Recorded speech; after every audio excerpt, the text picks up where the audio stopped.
ಪಶ್ಚಿಮ ಬಂಗಾಳ, ಒಡಿಶಾ, ಮಹಾರಾಷ್ಟ್ರ ಮತ್ತು ತಮಿಳುನಾಡು ರಾಜ್ಯಗಳಿಂದ ರಾಜ್ಯಸಭೆಗೆ ನೂತನವಾಗಿ ಆಯ್ಕೆಯಾದ ಸದಸ್ಯರು ರಾಜ್ಯಸಭೆಯಲ್ಲಿಂದು ಪ್ರಮಾಣವಚನ ಸ್ವೀಕರಿಸಿದರು. ಸಭಾಪತಿ ಸಿಪಿ ರಾಧಾಕೃಷ್ಣನ್ ಪ್ರತಿಜ್ಞಾವಿಧಿ ಬೋಧಿಸಿದರು.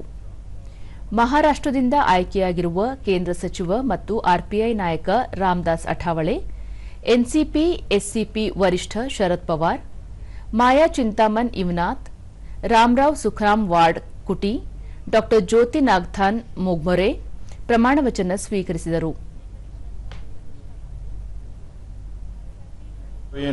உறுப்பினராக தேர்ந்தெடுக்கப்பட்டிருக்கும் கிறிஸ்டோபர் மாணிக்கம் என்னும் நான்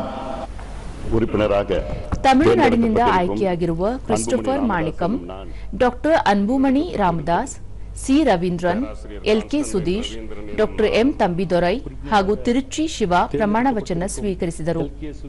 மாநில உறுப்பினராக தேர்ந்தெடுக்கப்பட்டிருக்கும் மு தம்பிதுரை சட்டத்தினால் நிறுவப்பெற்றதான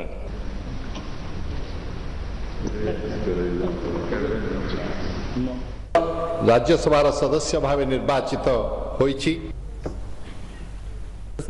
ಒಡಿಶಾದಿಂದ ಆಯ್ಕೆಯಾಗಿರುವ ಸ್ಯಾಂಟ್ರಪ್ಟ್ ಮಿಶ್ರಾ, ದಿಲೀಪ್ ಕುಮಾರ್ ರೇ, ಮನಮೋಹನ್ ಸಮಾಲ್ ಪ್ರಮಾಣವಚನ ಸ್ವೀಕರಿಸಿದರು.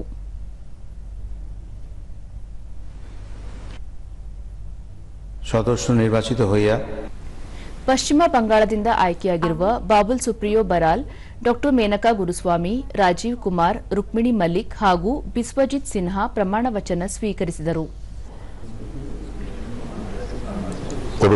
রাহুল রাজ্যসভার সদস্য নির্বাচিত হইয়া